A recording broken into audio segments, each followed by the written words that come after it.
जी बच्चे, आज हम क्या डिस्कस करेंगे? क्वेश्चन नंबर 6 से स्टार्ट करना है।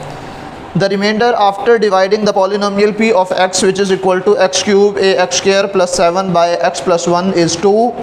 Calculate the value of a and b if this expression leave a remainder of b plus 5 on being divided by x minus 2। कह रहा है कि अब आपके पास एक पॉलिनोमियल दी गई है, उसको दो डिफरेंट लीनियर इक्वेशंस के ऊपर डिवाइड करना है। एक पर जब आप उसको डिवाइड कर रहे हो तो आपका जो रिमाइंडर आ रहा है वो 2 आ रहा है, दूसरे पर जब आप डिवाइड कर रहे हो तो b माइनस 5 आ रहा है, b प्लस 5 आ रहा है। तो आप जो है वो a और b की वैल्यू कैलकुलेट करके दें। ठीक है, सबसे पहले हमारे पास p ऑफ x क्या गिवन है, मुझे ज़रा बता दें क्या गिवन है। Exercise 5.3 question number 6। p of x क्या दिया हुआ है बच्चे? Which is equal to x cube plus a x square plus 7 और उसके बाद जो है वो फर्स्ट लीनियर फैक्टर क्या दिया हुआ है आपको? x प्लस 1 और सेकंड वाला क्या दिया हुआ है? x minus 2। ठीक है, अच्छा एक बात और दूसरी बात उसने ये कहा कि जब आप इस पॉलिनोमियल को x प्लस 1 पर डिवाइड करते हो तो जो रिमाइंडर बचता है वो किसके इक्वल है? 2। और इस पर जब आप डिवाइड करते हो जो रिमाइंडर बचता है वो किसके इक्वल है? b प्लस 5 के इक्वल है। क्या चीज़? वो 2b के इक्वल है, 2 नहीं है 2b। ठीक है, और ये हमारे पास b प्लस 5 के इक्वल है। ये बात आपने याद रखनी है, b प्लस 5, ये इंटरेस्टिंग बात है। ठीक है, अब सबसे पहले आपने क्या करना है, ये तो उसने खुद बता दिया ना कि रिमाइंडर किसके इक्वल आ रहा है। एक रिमाइंडर हम भी तो कैलकुलेट करेंगे इस लीनियर इक्वेशन को यूज़ करते हुए। मैं इसको फैक्टर क्यों नहीं कह रहा, क्योंकि इसका रिमाइंडर 0 के इक्वल नहीं आ रहा। उसने कहा कि इसके इक्वल है, अगर वो 0 के इक्वल आ रहा था तो मैं इसको फैक्टर कहता ना, या मैं इसको इस इक्वेशन का या इस पॉलिनोमियल का 0 कहता। उसने कहा कि ये इसका फैक्टर नहीं है बल्कि एक लीनियर इक्वेशन से डिवाइड कर रहे हैं जिससे रिमाइंडर हमारा 2b जो है वो बन रहा है। तो ये तो उसकी कही हुई बात है, हम खुद भी तो चेक करेंगे क्या आता है, जो भी आता है फिर उसको इक्वल रख लेंगे। ठीक है, सबसे पहले लेट आपके पास जो है वो x plus 1, let x plus 1 is equal to 0, it implies that x is equal to minus 1। So आपने p ऑफ माइनस 1 जो है वो कैलकुलेट करना है। माइनस 1 की power 3 plus a into minus 1 power 2 plus 7, ये कितना बन जाएगा? माइनस 1 नहीं बच जाएगा, और ये माइनस 1 का स्क्वायर 1 नहीं होगा, 1 मल्टीप्लाई बाय a प्लस 7 कितना बन जाएगा? माइनस 1 प्लस 7 6 प्लस a बच जाएगा। ये हमारे पास p ऑफ माइनस 1 की वैल्यू है। But according to given condition, according to, ये आप लिखोगे according to given condition. Given condition के मुताबिक उसने क्या कहा था कि जो हमारे पास रिमाइंडर है वो किसके इक्वल आएगा? 2b के इक्वल आएगा। तो मैं इसको लिख सकता हूं कि हमारा जो रिमाइंडर बचा है वो क्या है? 6 plus a which is equal to 2b। यानी कि जो गिवन था वो ये था ना, सिंस गिवन हमें ये था ना कि r which is equal to 2b, ये p ऑफ माइनस 1 जो होगा वो रिमाइंडर के इक्वल होगा। तो यहाँ पे मैंने उसकी रिमाइंडर की वैल्यू लिख दी which is equal to 2b।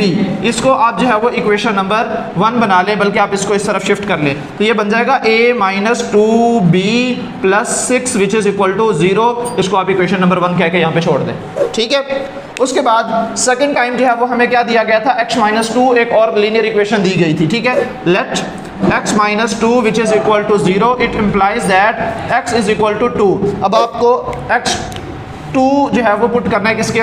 Polynomial के अंदर। ठीक है, p of 2 which is equal to 2 की power 3 plus a into 2 power 2 plus 7, 2 power 3 मतलब 8 प्लस 2 की power 2 4, 4 multiply by a 4a plus 7, 8 और 7 कितना हो जाएगा? 15 हो जाएगा। तो ये बन जाएगा 4a प्लस 15। ठीक है, but according to given condition, यही बात हम अगेन लिखेंगे, according to given condition, according to given condition, हमारे पास गिवन कंडीशन के मुताबिक उसने क्या कहा था कि जब आप इस पॉलिनोमियल को x माइनस 2 पर डिवाइड करोगे तो आपका रिमाइंडर क्या बचेगा? b प्लस 5 बचेगा। तो मेरे पास जो भी रिमाइंडर है उसको मैं किसके इक्वल लिख दूंगा?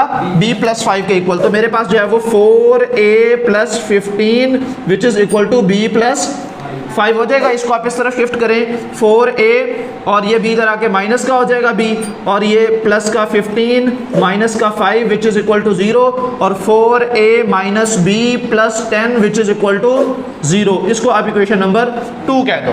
ठीक है, अब ये आपके पास दो लीनियर इक्वेशंस आ गई हैं, आ गई है ना। यहां से आपने a और b की वैल्यूज निकालनी है, a और b की वैल्यूज निकालनी है। ठीक है, अब आपके पास एक इक्वेशन ये है और एक इक्वेशन ये है। अब आपका टारगेट क्या होना चाहिए बेटे, अब यहाँ पे ना एक बात को आप तसल्ली से समझ लें, जब आपके पास दो लीनियर इक्वेशंस दी गई हों और दोनों इक्वेशंस के अंदर दो दो वेरिएबल्स हों, अगर एक एक वेरिएबल होगा तो फिर तो मसला ही नहीं है, यहाँ पे बिलफर्ज जो है वो a होता, b ना होता तो आप a की वैल्यू निकाल लेते, ऐसे ही है ना, आसानी से निकाल लेते थे। यानी कि अगर यहाँ पे सिर्फ ये होता कि p ऑफ माइनस है, अगर ये कह दिया जाता ना कि इसका रिमाइंडर 0 के इक्वल है, तो मैं रिमाइंडर को 0 के इक्वल रख के 6 plus a which is equal to 0 हो जाना था ना, जो यहाँ पे 6 plus a which is equal to जो है वो 2b के आया है, तो मैं वहां से b की वैल्यू को इधर भेजा तो -6 जो है वो a का आंसर आ जाता। लेकिन अब हमारे पास एक इक्वेशन में दो वेरिएबल्स हैं, इस कंडीशन के अंदर आपने इसको किस तरह से सॉल्व करना है, आपने दोनों इक्वेशंस को ऐड या माइनस करना है इस तरह से कि आपके पास जो है ना एक वेरिएबल खत्म हो जाए, एक वेरिएबल क्या हो जाए, खत्म हो जाए। अगर बिलफर्ज मैं फर्स्ट इक्वेशन को और सेकंड इक्वेशन को ऐड करता हूं तो मेरे पास ये जो a है और ये जो 4a है दोनों को ऐड करूंगा, ये तो 5a हो जाएगा, खत्म को तो कुछ भी ना हुआ बल्कि बढ़ गया। अगर मैं इसको ऐड करता हूं तो ये -2b और -b, ये तो मेरे पास -3b हो जाएगा। मैं चाह रहा हूं कि a या b किसी एक से जान छूट जाए, कत्ल हो जाए, इसका अकेला रह जाए, और ये यहाँ पे बढ़ते जा रहे हैं। तो अब इसका हल क्या है कि आप दोनों के कोफिशिएंट्स को सेम सेम कर लो, ये -2b है, इसको भी -2b कर लो, फिर आप दोनों इक्वेशंस को क्या कर लीजिएगा, सबट्रैक्ट कर लीजिएगा, फिर आपके पास -2b और +2b कैंसिल आउट हो जाएंगे, फिर b का कत्ल हो जाएगा, b मर जाएगा, फिर सिर्फ एक a रह जाएगा। a की वैल्यू निकालना बहुत आसान है। अब मैं क्या कर रहा हूँ, सेकंड इक्वेशन जो है इसको अगर मैं 2 के साथ मल्टीप्लाई कर दूं, क्या कर दूं, 2 के साथ मल्टीप्लाई कर दूं, तो मैं यहां पे लिखूंगा मल्टीप्लाई 2/2।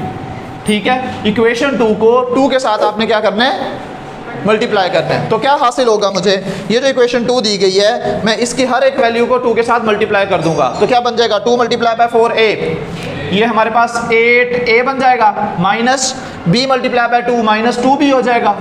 ठीक है, और उसके बाद 10 मल्टीप्लाई बाय 2 20 हो जाएगा, विच इज इक्वल टू 0, और आप इसको इक्वेशन नंबर 3 कह दें। अब ये देखो b और b दोनों के कोफिशिएंट सेम हो गए हैं, इधर भी -2b है और उधर भी -2b है। ठीक है, अब आप इसको कैंसिल कर सकते हैं। अब क्या करें, इक्वेशन 2 को इक्वेशन 3 को इक्वेशन 1 में से अगर हम माइनस कर दें तो आंसर हमारे पास b कैंसिल आउट हो जाएगा और सॉल्व हो जाएगा। अब आप लिखेंगे यहाँ पे subtracting 2 from 1 जी, subtracting 3 है ये, 3 from 1। इक्वेशन 3 को इक्वेशन 1 से आपने क्या कर देना है, सब्ट्रैक्ट कर देना है। तो सबसे पहले इक्वेशन 1 लिखूंगा ना, 1 से 3 को सब्ट्रैक्ट करना है। 1 क्या है हमारे पास equation, a -2b plus 6 which is equal to 0, और 3 क्या है हमारे पास, 8a -2b और प्लस का 20 विच इज इक्वल टू 0। और एक बात हमेशा हमेशा हमेशा के लिए याद रखनी है, जब आप दो इक्वेशंस को सब्ट्रैक्ट करते हैं आप हमेशा इक्वेशंस के साइन चेंज करेंगे। ये प्लस था तो ये माइनस बन जाएगा, ये माइनस था तो ये प्लस बन जाएगा, और ये प्लस था तो ये माइनस बन जाएगा। अब ये बताओ -2b और +2b पूरा फिरेगा कि नहीं फिरेगा, कट गई ना b वाली वैल्यू। अब सिर्फ एक वेरिएबल बच जाएगा, क्या बच जाएगा, एक वेरिएबल a -8 और +a -7a बच जाएगा, और यहाँ पे हमारे पास माइनस का 20 प्लस का 6 कितना बच जाएगा, माइनस का 14 बच जाएगा, विच इज इक्वल टू 0।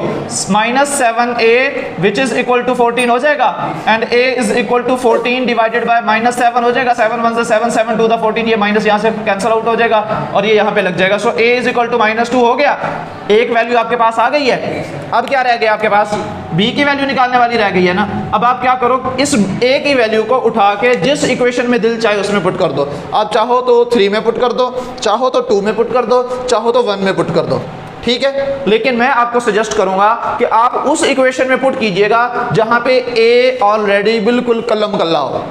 बिल्कुल अलहदा हो, उसके साथ कोई और कांस्टेंट यानी कि कोई उसका कॉफिशेंट ना हो 1 के अलावा, ताकि उसको सॉल्व करना आसान हो जाए। तो वो कौन सी इक्वेशन है जिसमें a पहले ही अकेला खड़ा है 1 के अंदर? तो लिहाजा put a is equal to -2 in equation 1, तो आपके पास b की वैल्यू आ जाएगी।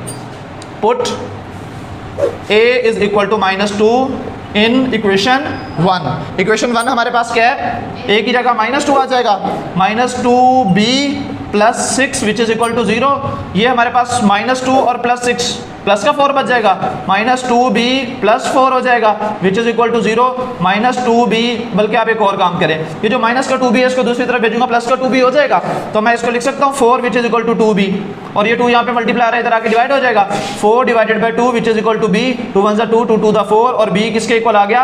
2 के इक्वल आ गया। और a और b की ही आपने वैल्यूज निकालनी थी, और ये आपके पास a और b दोनों की वैल्यूज जो है वो आ चुकी हैं।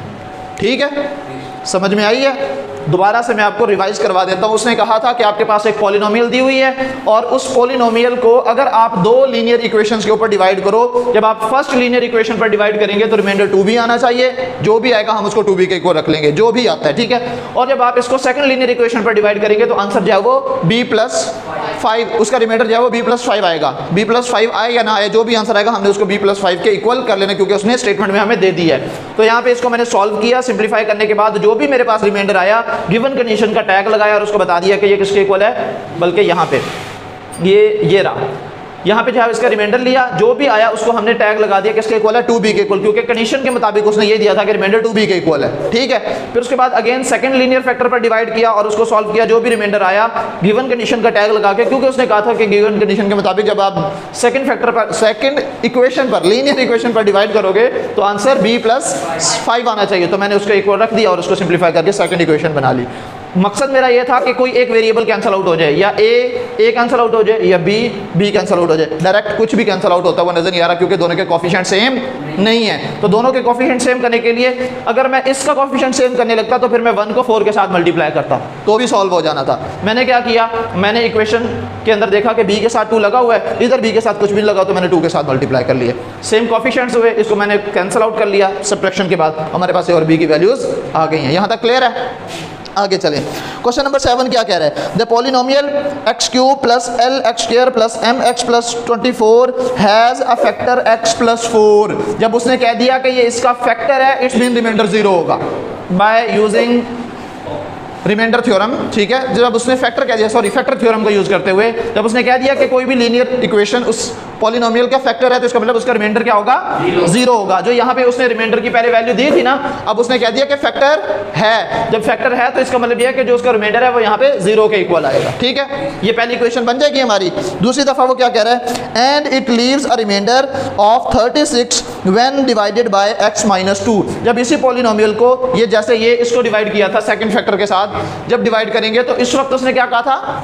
b + 5 रिमाइंडर छोड़ है। अब इसने क्या कहा है? 36 जो है वो रिमाइंडर होगा। आपके पास 2 इक्वेशंस आ जाएंगी। अगर उनके कोफिशिएंट सेम है तो आप सिंपली उनको माइनस कर लोगे या प्लस कर लोगे। अगर दोनों के साइन भी डिफरेंट है और कोफिशिएंट भी सेम है तो आप सिर्फ ऐड करोगे तो दोनों वैल्यूज कैंसिल आउट हो जाएंगी। ठीक है, और अगर जो है वो साइन डिफरेंट नहीं है, साइन सेम है, तो आप फिर क्या करोगे? सब्ट्रैक्ट कर लोगे, एक साइन ऑटोमेटिकली यहाँ पे आके चेंज हो जाने।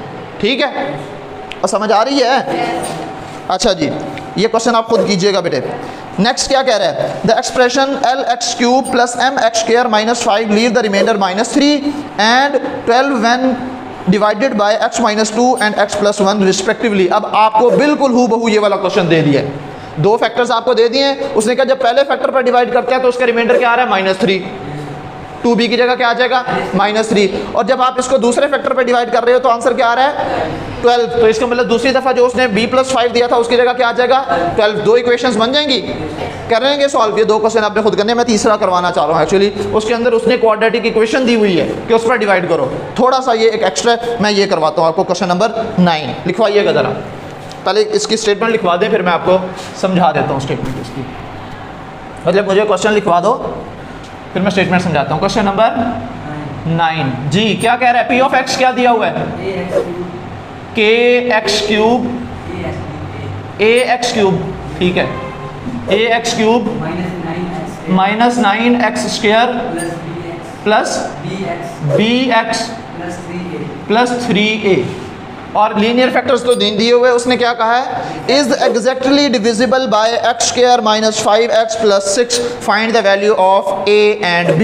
ये किस पर डिविजिबल है, इक्वेशन लिखवाओ, x square minus 5x plus 6 इस पर डिविजिबल है। ये पॉलिनोमियल को इस पर डिवाइड करते हैं और वो एग्जैक्टली डिवाइड हो रही है, तो इसका मतलब ये है कि ये इसका फैक्टर होगी, ऐसे ही है ना, ये इसका फैक्टर होगी। अब लेकिन फैक्टर्स तो हमें दिए ही नहीं है, मुसीबत तो ये कि हमें पूरी इक्वेशन क्वाड्रेटिक इक्वेशन उठा के दे दी है। कोई मसला नहीं, क्वाड्रेटिक इक्वेशन को फैक्टर में चेंज करना हमें आता है, हमने सीखा है पिछली एक्सरसाइज के अंदर। क्वाड्रेटिक इक्वेशन को फैक्टर्स में चेंज करना हमने सीखा है। फर्स्ट को लास्ट के साथ मल्टीप्लाई करें, 6x स्क्वायर हो जाएगा। उसके दो ऐसे फैक्टर्स बनाए कि उनको आप माइनस या प्लस करो तो 5x आ जाए, माइनस 5x मल्टीप्लाई करो तो 6x स्क्वायर आ जाए। तो आप क्या आंसर आएगा इसमें, -2 और -3। ठीक है, इसको ज़रा क्लोज करें। देखो इसको और इसको मल्टीप्लाई करूंगा तो ये 6x स्क्वायर बन जाएगा। इसके दो फैक्टर्स बना रहा हूँ, -3x और -2x। सिंप्लीफाई करें, माइनस माइनस प्लस, -5x बन जाएगा। दोनों को जरा मल्टीप्लाई करें, minus minus plus, 3 to the 6x into x, x square बन गए फैक्टर्स। ठीक है, अब हमारे पास फैक्टर्स इसके आ चुके हैं, लिहाजा मैं इसको क्या करूँगा, यहाँ पे वैल्यूज़ को रिप्लेस कर लूँगा और इसके बाद इस इक्वेशन को फैक्टर्स में चेंज कर लूँगा। तो ये क्या बन जाएगा, मैं इसको लिख सकता हूँ x square -3x -2x plus 6, और पहली दो वैल्यूज़ में से मैं x कॉमन ले सकता हूँ, तो अंदर क्या बच जाएगा, x -3 -2 कॉमन ले सकता हूँ, अंदर क्या बच जाएगा, x -3 कॉमन, यहाँ पे क्या बच जाएगा, x -2। अब आप इसकी जगह लिख नहीं सकते x -3 और x -2, ये दो फैक्टर्स दिए हुए हैं, समझ आई ये बात। जैसे यहाँ पे उसने ये दो फैक्टर्स दिए हुए थे, ठीक है। अब यहाँ पे उसने इक्वेशन दी थी लेकिन मैंने उसको किस में चेंज कर लिया है, फैक्टर्स में चेंज कर लिया है। अब आप इसकी स्टेटमेंट को ज़रा समझें। वो कह रहा है कि मैंने इस पॉलिनोमियल को, यानी कि इस इक्वेशन का मतलब ये हुआ कि इन दो फैक्टर्स पर डिवाइड किया तो दोनों एग्जैक्टली डिवाइड हो गए हैं, डिवाइड कर दिया इसको पॉलिनोमियल को। इसका मतलब दोनों का रिमाइंडर क्या बच रहा होगा, 0 बच रहा होगा। अब इन दोनों को यूज़ करते हुए मैं दो रिमाइंडर्स निकालूंगा, दोनों इक्वेशन 0 0 के इक्वल होंगी, उसमें से जो अननोन होंगे वो निकालेंगे। मैं सॉल्व करवा देता हूँ। अब देखिए जी, late x -3 which is equal to 0, it implies that x is equal to 3. So p of 3 जो है वो किसके इक्वल हो जाएगा, a इंटू 3 की power 3 minus 9 into 3 power 2 plus b into x plus 3a। ठीक है जी, कहाँ पे, अच्छा हाँ ये 3, ठीक है। अब ये क्या बन जाएगा, ये a वैसे का वैसे, 9 पावर 3 का मतलब क्या होगा, 3 3 दा 9, 9 3 दा 27, यानी कि 3 टाइम्स आपने 3 को मल्टीप्लाई करना है। तो ये क्या बन जाएगा, 27 और प्लस 9, और ये 9 है, हाँ ये 9 ही है। और उसके बाद जो है ये हमारे पास क्या होगा, अच्छा इसको आप a बना लो इस तरह से ताकि कोई कन्फ्यूजन ना रहे, ठीक है। अच्छा ये हमारे पास 9 बन जाएगा और प्लस 3b प्लस 3a बन जाएगा, ठीक है। अब यहाँ पे हमारे पास ये 27a और ये 9 9 81 प्लस 3b प्लस 3a। अब ये 27a और 3a कितना हो जाएगा, 30a हो जाएगा, ठीक है। और उसके बाद जो है ये प्लस 3b प्लस 81, ठीक है। यहाँ तक समझ में आ गई ये बात। अब गिवन कंडीशन के मुताबिक उसने क्या कहा था कि ये दोनों फैक्टर्स हैं, इसका मतलब रिमाइंडर क्या होगा, 0 होगा। आपने सिर्फ ये बात लिख देनी है, अकॉर्डिंग टू गिवन कंडीशन, और रिमाइंडर 0 के इक्वल कर देने हैं। According to given condition ATGC, ठीक है, अकॉर्डिंग टू गिवन कंडीशन, बस इतना सही आप लिख लें, आप कंप्लीट लिख लीजिएगा, ठीक है। तो हमारे पास क्या बनेगा, रिमाइंडर इज इक्वल टू 0। तो हमारा जो रिमाइंडर आया हुआ है वो क्या आया हुआ है, तो मैं इसको लिख सकता हूँ 30a plus 3b plus 81 which is equal to, सब में से कोई चीज़ कॉमन आ रही है, 3 3 3 सब में कॉमन आ रहा है ना। तो आप क्या करोगे, अगर यहाँ से मैं 3 कॉमन ले लूँ या सबको 3 पर डिवाइड कर दूँ, तो इसका मतलब ये होगा कि इसको भी 3 पर डिवाइड कर देना है, इसको भी 3 पर डिवाइड कर देना है, इसको भी 3 पर, और दोनों साइड पर यानी कि 3 पर डिवाइड कर दिया।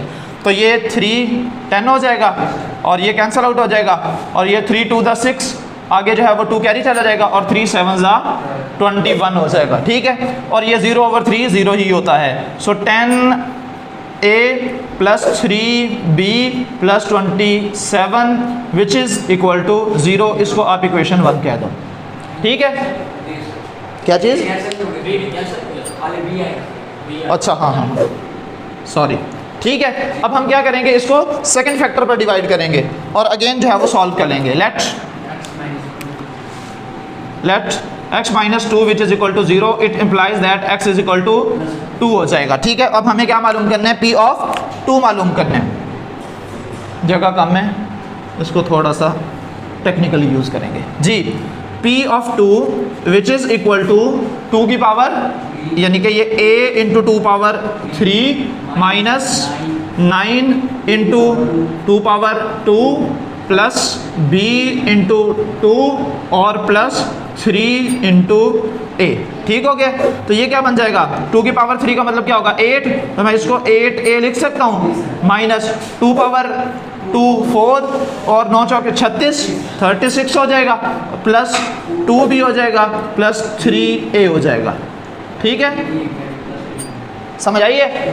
और ये 8 और ये 3 11 हो जाएगा, 11a प्लस 2b माइनस 36। अब उसने गिवन कंडीशन के मुताबिक क्या बन रहा था, रिमाइंडर 0 है। According to given condition, remainder r which is equal to 0। तो जो भी हमारा रिमाइंडर है जो कि है जी 11a plus 2b minus 36 which is equal to 0, और इसको आप क्या कह दोगे, इक्वेशन नंबर 2 कह दो। क्या कोई चीज़ कॉमन आ रही है? अगर नहीं आ रही ना बच्चा, अगर यहाँ पे 12 होता तो फिर हम 2 कॉमन ले सकते थे। ठीक है, अभी ये 11 आ गया। अब आपने क्या बनाना है बच्चे, आपने किसी न किसी तरीके से किसी एक वेरिएबल के कोफिशिएंट को क्या करना है, बराबर करना है। ठीक है, अब यहाँ पे देखो 2 भी है और यहाँ पे सिर्फ b है, तो क्या करेंगे, इक्वेशन 1 को 2 के साथ मल्टीप्लाई कर लेंगे जैसे यहाँ पे किया था, ताकि उनके कोफिशिएंट्स क्या हो जाएं, सेम हो जाएं। फिर उसके बाद उसको सब्ट्रैक्ट करेंगे तो आंसर आ जाएगा। ठीक है, तो मैं यहाँ पे लिख देता हूँ मल्टीप्लाई 1 बाय 2। ठीक है, तो इक्वेशन 1 हमारे पास क्या है, ये वाली है। तो ये 10 मल्टीप्लाई बाय 2 कितना हो जाएगा, 20a हो जाएगा, प्लस 2b हो जाएगा और प्लस 27 56 हो जाएगा। 56 7 दूनी 14, हाँ 54। तो ये हमारे पास विच इज़ इक्वल टू 0 हो जाएगा, और इसको आप क्या कह दोगे, इक्वेशन नंबर 3 कह दोगे। अब देखो दोनों के कोफिशिएंट्स क्या हैं, 2 2 हैं, और दोनों के साइंस भी क्या हैं, सेम है। साइन कब चेंज होंगे, जब सब्ट्रैक्ट करेंगे, तो लिहाजा इक्वेशन 2 को इक्वेशन 3 में से सब्ट्रैक्ट कर दें। ठीक है, अब आप क्या लिखोगे, सब्ट्रैक्ट, ये सब्ट्रैक्ट यानी कि मैं माइनस का साइन लगा रहा हूँ, जगह कम है, सब्ट्रैक्ट 2 फ्रॉम 3। ठीक है, 3 में से 2 को आपने माइनस कर देना है। 20a plus 2b plus 54 which is equal to 0, और ये हमारे पास क्या है जी, 11a प्लस 2b, ना अभी बाद में साइन चेंज होगा, minus 36 which is equal to 0। अब यहाँ पे हम साइन चेंज करेंगे, ये प्लस का था, जो प्लस के हैं वो क्या हो जाएंगे, माइनस के हो जाएंगे, और जो माइनस का है वो प्लस का, plus 2b minus 2b cancel out हो गया। क्या बच गया यहाँ पे, 20 माइनस 11 9a बच जाएगा, और उधर यहाँ पे जो है वो हमारे पास 54 और 36, ये कितना हो जाएगा 60, और ये 90 बन जाएगा, plus 90 which is equal to 0 जी। 9a which is equal to minus 90, और a which is equal to minus 90 divided by 9, और ये माइनस 10 बन जाएगा, ये ख़त्म हो जाएगा, a which is equal to minus 10। ठीक है, a की वैल्यू आपके पास आ गई है। अब आप कोई ऐसी इक्वेशन ढूंढो जिसमें b विदाउट कोफिशिएंट हो, वो 1 नहीं है, 1 में कुछ नहीं था ना b के साथ, तो आप इसके अंदर वैल्यू पुट करो और b को सेपरेट कर लो, आपके पास आंसर आ जाएगा। अब आप लिखोगे put a which is equal to minus 10 in equation 1, क्या बन जाएगा हमारे पास, इक्वेशन 1 क्या थी, 10a, और सॉरी a की जगह हमारे पास क्या आ जाएगा, माइनस 10 आ जाएगा, प्लस b और plus 27 which is equal to, कहाँ पे समझ नहीं लगी, ए इज़ इक्वल टू 2, फिर हमने कहीं गड़बड़ की होगी, पक्की बात है, फिर हमने कहीं गड़बड़ेशन की होगी। 10 20A ठीक है, 2 आ रहा है, 2 कैसे आ सकता है, इसके साथ 45 कहाँ से लाएंगे, या फिर इधर कुछ गड़बड़ है, यहाँ पे फिर 18 बचना चाहिए। -2 है या 2 है, ए की वैल्यू 2। अच्छा बी की वैल्यू क्या आ रही है, एक मिनट इसको चेक, बी की वैल्यू क्या आ रही है, चलो देखते हैं जी।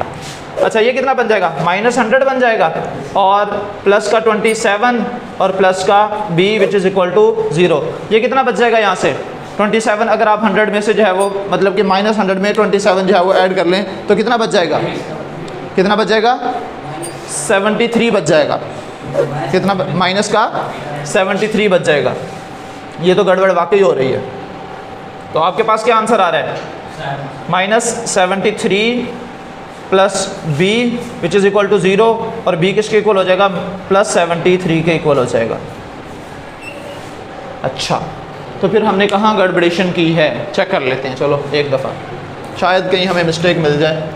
अब ये देखें, ये हमने ब्लंडर मारा है, ये था -9x², और मैंने यहाँ पे क्या लिख दिया, +9x², तो ये माइनस बन जाएगा 9, ये 9 बन जाएगा, और ये भी माइनस हो जाएगा, और ये माइनस का 81 होगा, और ये भी माइनस का 81 होगा, ठीक है। फिर उसके बाद जो है वो गिवन कंडीशन के मुताबिक हमारे पास रिमाइंडर 0 के इक्वल होगा, और ये अगेन माइनस का ही 81 हो जाएगा, ठीक है। और यहाँ पे 27 जो बचेगा वो भी माइनस का बचेगा। यहाँ तक क्लियर होगी बात।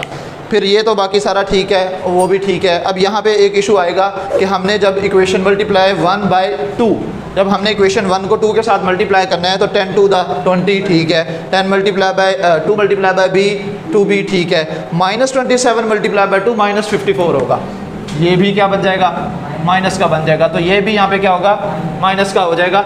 अब आप यहाँ पे देखें, माइनस का 54 और प्लस का 36, तो माइनस का जो है वो 18 बच जाएगा। यहाँ पे क्या बचेगा, माइनस का 18 बच जाएगा, ठीक है, -18, और ये इधर आएगा तो प्लस का 18 हो जाएगा, और यहाँ से जो है वो हम चेंज कर लेंगे 18 डिवाइडेड बाय 9, तो ये हमारे पास प्लस का 2 जो है वो आंसर आ जाएगा, ठीक है।